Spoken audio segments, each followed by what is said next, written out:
السلام عليكم ورحمة الله وبركاته. walaalahayo waxaan rabaa inaan hal su'aal ka jawaabno aniga iyo idinkaba aan naftayna weydiino. su-aashaasi waxay tahay maxay tahay asbaabta qalbigu uu ku jirado.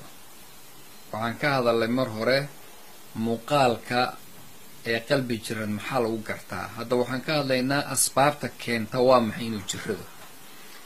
asbaab badan baa keenta.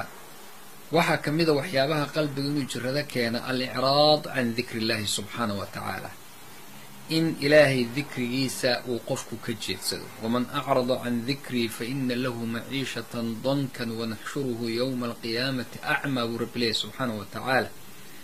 qofkii dikriga ilaahay ka jeedsada nolol adag oo aada u dhib badan buu ku noolaanayaa.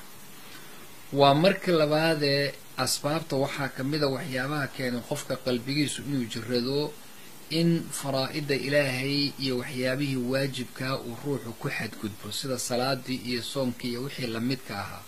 fa bimaa naqdihim miithaaqahum lacannaahum wajacalnaa quluubahum qaasiya ayuu rabbi leeyahy subxaanahu wa tacaala.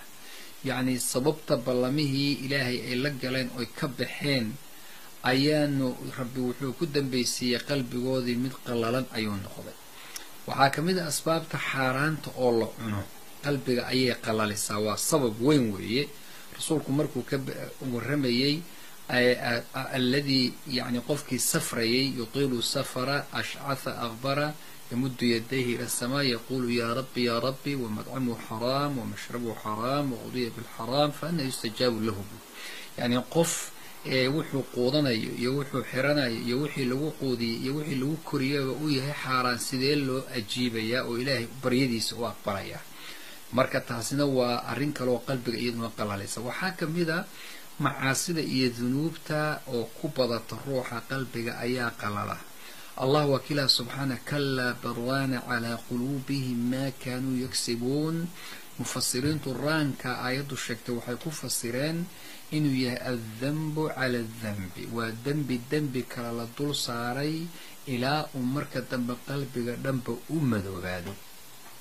waxaa ka mid a asbaabta almujaahara bilmacaasi, in macaasida lala jahro oo dadka aan la iska qarinina banaanka lasoo dhigto. rasuulku waa kiilaha sala allahu alay wasalam kullu ummatii mucaafan ila almujaahiriin. ummadayda oo dhan waa la cafinaa dadka mujaahiriinta. ama mujaahiriinta waa la weydiiyey, asxaabtii baa warsaday rasuulka waa kuwee. wuxuu yidhi waa qof habeenkii dembi samaynayo ilaahay intuu asturay isagu maalintii ka sheekaynayo oo dadka u sheegaya.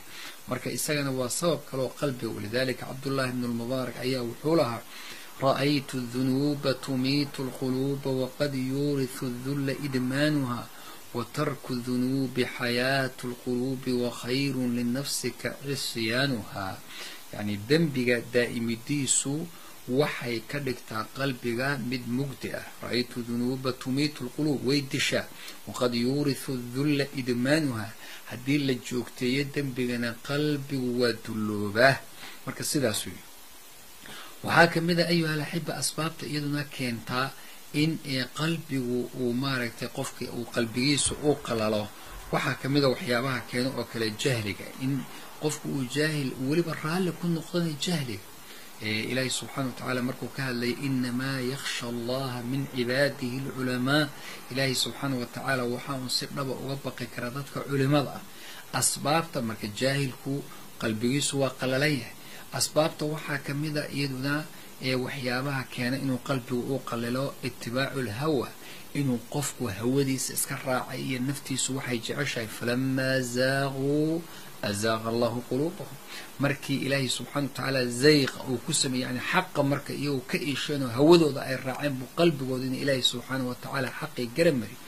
waxaa ka mid a ayuha alaxiba waxyaabaha qalbiga qalaliyaa mubaaxaadka, atawasuc fi lmubaaxaat, waxyaabaha iskaba bannaan laakiin haddii lagu xadgudbo qalbigay qallajiyaan, sida akliga, cuntada badan, hurdada badan, qosolka badan.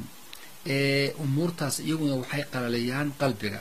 dadkii salafka dadka mid ahaa nin la oran jiray Bishr ibn al-Harith ayaa wuxuu yiri laba khislo laba arrimood labaduba qalbiga ayay qalajiyaan waxaana kamida kathratul kalaami wa kathratul akli yani cuntada badan iyo hadalka badan labaduba waxay qalajiyaan iyaguna qalbiga ayay maartayeen warka waxa kamida waxyaabaha qalbiga ayuha al-hibba qalajiya kathratul dhihki wa ahadith isaguna leh يعني رسولك كلا دردارمي dadku uu yiraahdo badinin qosolka qalbiga ayuu qalajiyay marka Ilaahay subhanahu wa ta'ala ayaa waxa nafteeda iyo tiinaba uga baryaya alla qalbigeena inuu qooyo oo inoo daweeyo waxaan ka hadli doonaa insha Allah ta'ala bal waxyaabaha daweeya qalbiga jazakumullahu khayr wa salaamu alaykum wa rahmatullahi wa barakatuh